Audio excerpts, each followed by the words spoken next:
Nanindigan ng City Government of San Fernando, Pampanga na marapat lamang na ituloy ang planong pagpapaganda at pagsasaayos sa Old Public Market ng lungsod. Sa inilabas na pahayag ng pamahalaang panglungsod, sinabi nito na ang dating 650 million pesos na ilalaang pondo para sa rehabilitasyon ng palengke, ngayon ay nasa 250 million pesos na lang daw.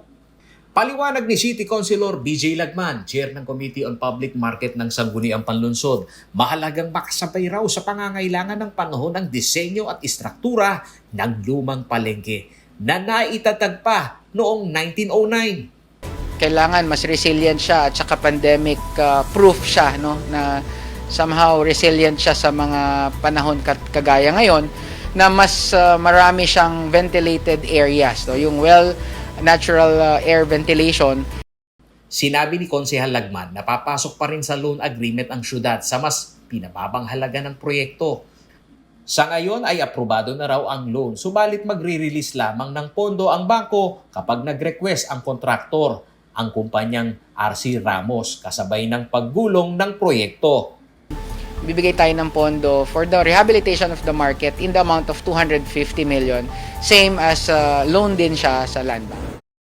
Tatakbo ng 6 na buwan ang pagtatayo ng infrastruktura para sa west and east wing ng palengke. Hindi na raw muna babaklasin ang hanay ng meat and wet section.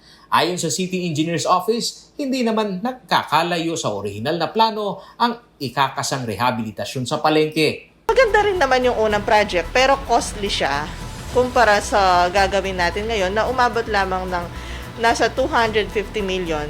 Mabubuo na natin yung dalawang west and east wing buildings.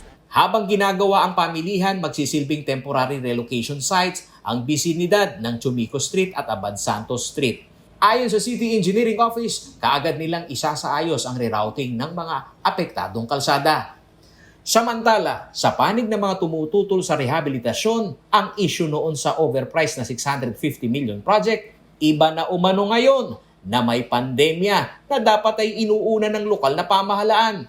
Tama po ba sa ngayong panahon na ito? Dapat iuna po ba yun sa mga karamdaman, sa mga pangangailangan ng mga taong Pilipino? Ito po ba ay prioridad? Mas mahalaga po ba ito sa mga kalusugan, sa mga pagkain?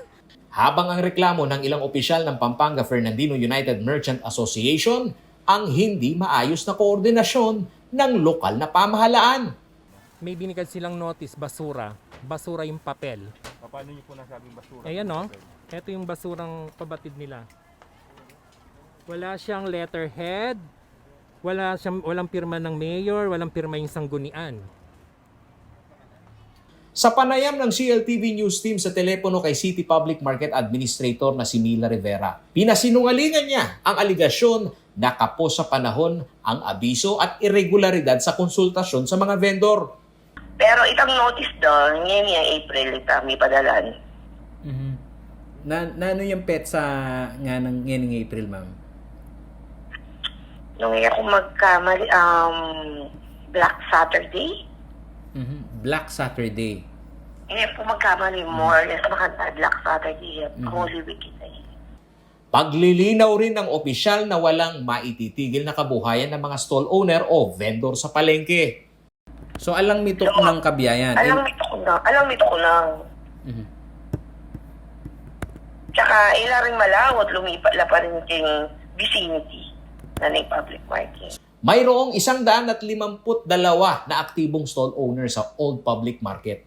Sa hindi mapipigilang demolisyon at pansamantalang relokasyon para sa rehabilitasyon ng palengke, tanong nila sa lokal na pamahalaan kung naikonsidera ba ang kanilang kalagayan ngayong pandemya na sapilitang inililipat sa tabi ng kalsada. Paolo G. Santos, CLTV News.